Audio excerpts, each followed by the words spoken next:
What's going on, guys? It's Sammy from Infinity Aura Ave, and it's eclipse season. I'm here to talk to you about the Virgo full moon, March 14th at 2:54 a.m. Not only is it a full moon, like I said, we're in eclipse season. So this is an eclipse, which is a little bit more intense than a regular full moon. I've got my notes here and the chart there. So if you see me, that's what's going on. We've got the sun in Pisces in Deacon 3. Take a look at what Pisces rules in your chart. If you don't know what that means, just listen to the message and it might still resonate. It does help when you do these things if you understand how your chart works. I am going to do an Astro 101 video soon. I'm behind on a lot of stuff because I'm still setting up the studio. I finally got furniture, so I have a place to sit now and do this with you guys.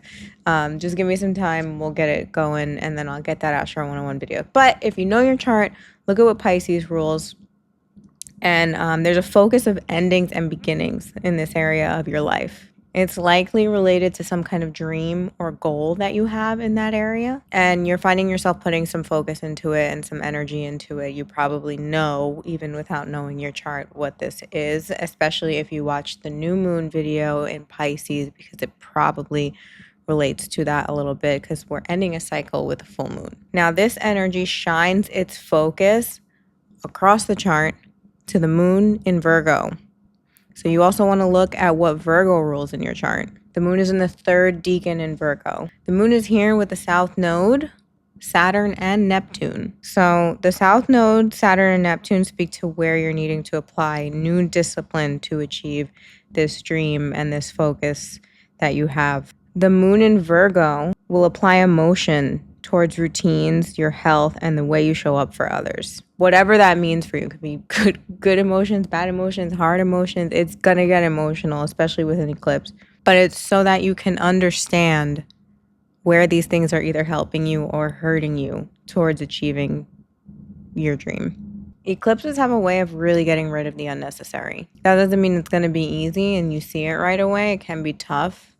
And then we have Mercury goes retrograde pretty much the same day. And Venus is already in retrograde. We've talked about that a little bit. So Venus retrograde in Aries, you'll want to pay attention to where the subjects of beauty, romance, finances, and pleasure need to be reevaluated so that when she goes direct, you have a better understanding of what she's asking you to leave behind. This is also not a quick process. Venus has been retrograde. She'll be retrograde for a little bit, and then Mercury joins her retrograde. Now, Mercury retrograde in Aries can bring up some of the things you might have said in the past few weeks that maybe were a little too feisty, or you could even be addressing some things that somebody said to you that you didn't quite like. Don't expect the issues to be ironed out right away. Give Mercury some time.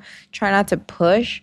Also, if you don't have to make a lot of decisions, then don't. Obviously, we do live on planet Earth and sometimes decisions need to be made. So if you got to do that, do that. But if you come across something that doesn't really need your attention right away and doesn't really need your decision right away, then don't. Some tips for this Mercury retrograde, which is going to be for the next 3 weeks before Mercury goes direct. And then we have post shadow, which is kind of when you start to see the change and things start to work themselves out. Listen to what people are saying versus what you think they're saying. Be careful.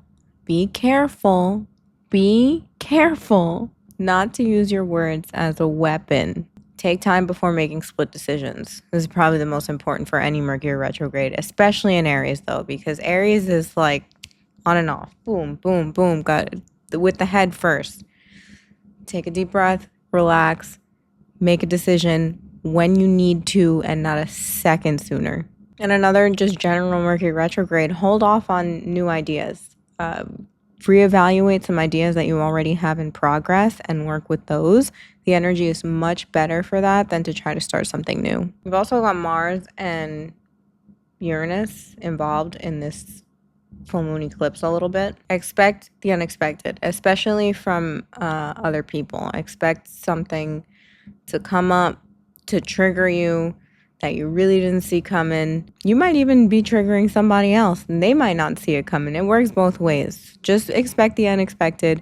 If you get a reaction to something you did, try not to give too much of a reaction back. You got to take a second because emotions are going to run high. But the eclipses always work with the nodes. So this is about how to get where you're going. instead of repeating where you've been. Let me say that again. The nodes are involved here. This is about how to get where you're going instead of repeating where you've been. A lot of times when the astrology gets a little tense and a little scary, astrologers make people scared and tense with the words that they use. I like to look at it as a little bit more of an opportunity. Will the shit hit the fan? Maybe. Who knows? But it's progressive. It's progressive and it happens this way for a reason. There's been a lot of energy in the chart lately of leaving certain things behind. And if you're not, you're going to get caught up in the energy and it almost becomes like a whirlwind because the energy is trying to get you to move forward, but you can't do that with baggage. You know that Erykah Badu song, Bag Lady? If you don't know it, you should look it up because that's a lot of what the astrology is about. Don't be the bag lady. Just don't be the bag lady. Put the bags down so you could do something new that's progressive and helps you to get to where you're going. The moon's also in a trine with Pluto. So if you work with this energy, it's very transformative. It has the potential to really shake things up. So if you're frustrated and you're hitting a roadblock, we're looking at where you want to go in the area of life that Pisces rules. What kind of discipline you need to get there, and how the emotions pull you in the opposite direction sometimes. And those emotions will be surrounding the area that Virgo rules in your chart. A lot of this is about having faith when things don't make sense. Literally, a lot of this is about having faith when things don't make sense. I just had like an aha moment. So like when I read the astrology, I'm understanding it with you guys as it applies to my life because my chart is different from yours. So it'll apply in different ways. But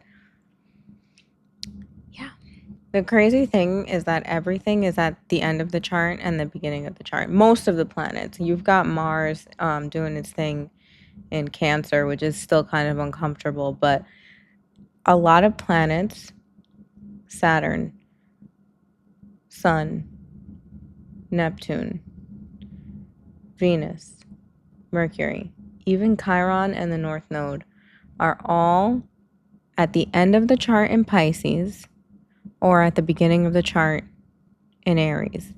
This is a huge vibe shift if you use the energy correctly. The energy is very, with the retrogrades, it's a little bit wishy-washy, like back and forth. If you're not sure what to do next, ask the universe and wait. Don't push because these planets are either going backwards, moving real slow, even backwards, or they're just in planets that in signs that they're uncomfortable in. So don't be afraid to see what the energy is. Acknowledge it for what it is. Ask the universe what to do next, and then do nothing. Just wait and control your reaction to the things that come up until you really know what to do. Don't say I didn't warn you. Don't get left behind. I've got some other things coming up soon. Like I said, I'm going to do the Astro 101 video. If you follow me on my regular Instagram, like my personal page, I've been vlogging over there. I'm kind of behind in getting that content out too. I've been trying to put the studio together. As you can see, I have furniture now and this cool new stand. I don't know what to do with these wires yet. If you have some tips for me, I don't like them in, do I tie them up here? I don't really know. I need whatever. I'm Sammy. We're at Infinity Aura Ave with some couches now. You can also find me at Sammy Doing Stuff if you want to check out my vlog and see a little bit of the setup that's going on here. But if you're just in it for the astrology, that's cool too. Thank you for coming to my moon meeting, and I'll see you next time.